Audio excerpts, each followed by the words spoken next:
Assalamualaikum warahmatullahi wabarakatuh. Selamat pagi teman-teman mahasiswa baru. Saya ucapkan selamat datang di Fakultas Ekonomi Universitas Tidar. Di sini materi yang akan saya jelaskan adalah mengenai program kreativitas mahasiswa atau PKM. Apa sih itu PKM? PKM adalah salah satu implementasi kegiatan bagi para mahasiswa untuk mencapai level kreativitas.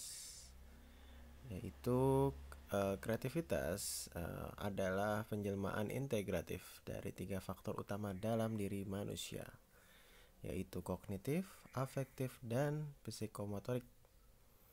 Dalam faktor pikiran terdapat imajinasi, persepsi, dan nalar. Faktor perasaan terdiri dari emosi, estetika, dan harmoni. Sedangkan faktor keterampilan mengandung bakat, faal tubuh, dan pengalaman. Dalam rangka mempersiapkan diri menjadi pemimpin yang cendekiawan, wirausahawan, mandiri, dan arif, mahasiswa diberi peluang atau diberi kesempatan untuk mengimplementasikan kemampuan, keahlian, sikap, tanggung jawab, membangun kerjasama tim, maupun mengembangkan kemandirian melalui kegiatan yang kreatif dalam bidang ilmu yang ditekuni. Di sini ada PKM dibagi menjadi dua kategori, yaitu yang berupa proposal atau yang berupa karya tulis. Dua-duanya sama-sama pembukaan periodenya di bulan Oktober atau November sampai November.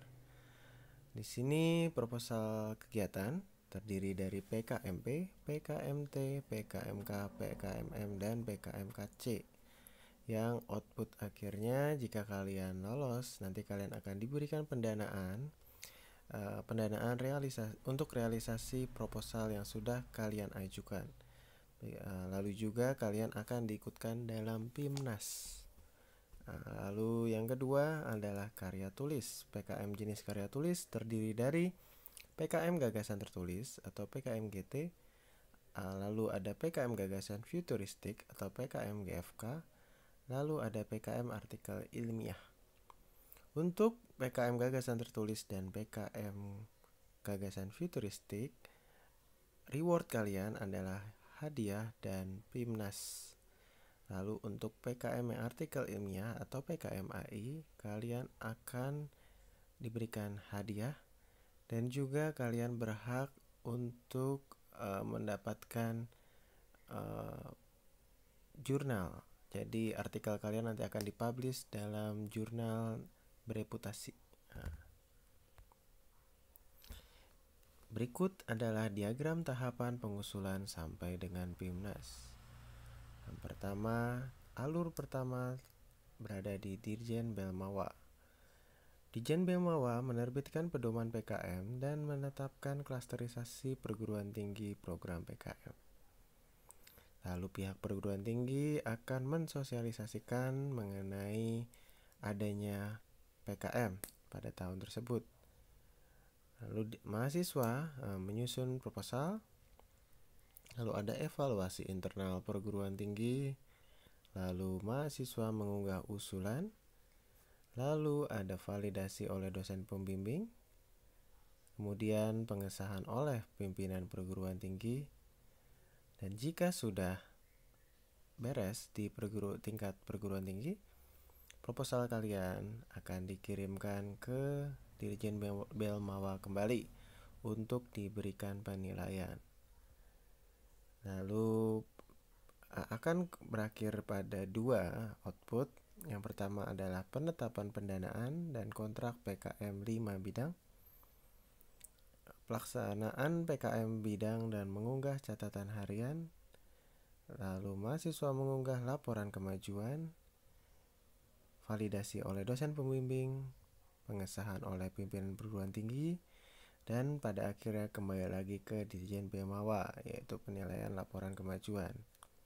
Sedangkan untuk penetapan insentif PKM AI, PKM GT, dan PKM GFK yang berupa karya tulis tadi yang telah saya sebutkan di depan, di situ outputnya Ketika dinyatakan lolos, perguruan tinggi menindaklanjuti dengan memerintahkan mahasiswa untuk mengunggah laporan GFK. Lalu juga ada validasi oleh dosen pembimbing, kemudian pengesahan oleh pimpinan perguruan tinggi, dan juga nanti pada akhirnya penilaian laporan kemajuan. Selanjutnya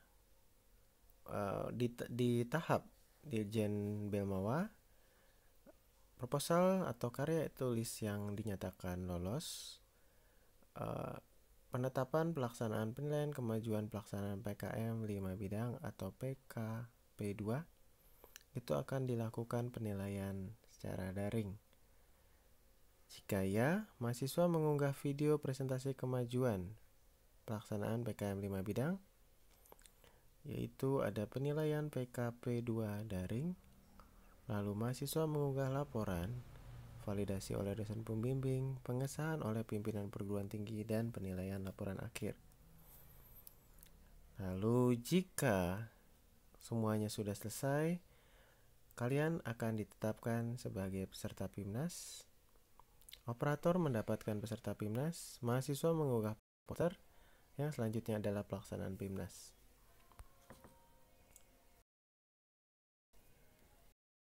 Mengenai PKMK atau PKM kewirausahaan, indikator yang dinilai adalah produk barang atau jasa yang bermuatan intelektual. Yang kedua, tidak semata-mata berorientasi laba. Yang ketiga, tidak menjadi kompetitor produk sejenis atau yang mengancam mengganggu penghasilan masyarakat sekitar. Contoh judul yang lolos pendanaan pada beberapa tahun yang lalu di kategori PKMK. Ada es krim jamu tradisional inovasi untuk meningkatkan konsumsi jamu di kalangan generasi milenial. Yang kedua, jamu instan rempah sehat untuk mempertahankan imunitas tubuh. Yang ketiga, Moringa Green Ice dengan bahan alami. Yang keempat, otak-otak beong asli Magelang, inovasi olahan ikan beong sebagai oleh-oleh khas Magelang. Di sini PKMK bisa berupa produk dan layanan jasa. Untuk kriteria penilaian proposal PKMK dalam pedoman tahun 2020, yang pertama adalah sisi kreativitas yang dengan bobot 50%. Yang kedua, peluang pasar dengan bobot 20%. Yang ketiga, potensi program dengan bobot 20%. Yang keempat, penjadwalan kegiatan dan personalia dengan bobot 5%. Yang kelima, penyusunan anggaran biaya dengan bobot 5%. Total semuanya adalah 100%. Bisa diperhatikan pada poin berikut. Kita lanjut.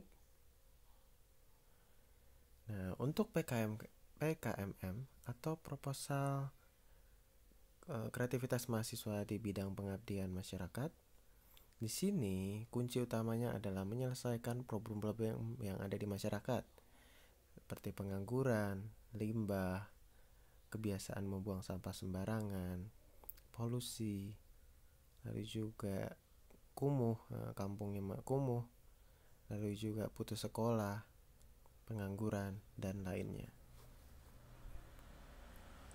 Untuk PKM GT atau PKM gagasan tertulis, indikator utamanya adalah konsep perubahan atau pengembangan yang bersifat futuristik, menuangkan ide realistik kreatif. Ide tersebut tidak terikat bidang ilmu, bersifat unik, realistik, kreatif. Ide realistik kreatif dalam PKM GT jika diimplementasikan memerlukan waktu yang lama, biaya dan sumber daya yang besar. Pelaksanaan PKM 5 bidang pendanaan 2020 Adendum PKM 5 bidang tahun 2020 disesuaikan selama era pandemi COVID, di mana pada kolom 1 mengenai karakteristik PKM 5 bidang 2020 yang biasa dilakukan secara offline dan juga output kegiatan berbentuk fisik, anggaran digunakan untuk kegiatan fisik selama adanya kendala era pandemi COVID-19, adanya PSBB, Yang kedua, seluruh kegiatan akademik dilakukan secara daring. Ketiga, adanya pembatasan kegiatan fisik. Lalu transformasi digital. Di sini pelaksanaan kegiatan PKM 5 bidang dilakukan secara daring. Output kegiatan diubah menjadi produk digital. Anggaran digunakan untuk kebutuhan aktivitas digital dan daring. Berikut adalah penjelasannya. Terima kasih telah menyimak video program kreativitas mahasiswa atau PKM ini. Saya ucapkan wassalamualaikum warahmatullahi wabarakatuh. Sekian dan terima kasih. Salam.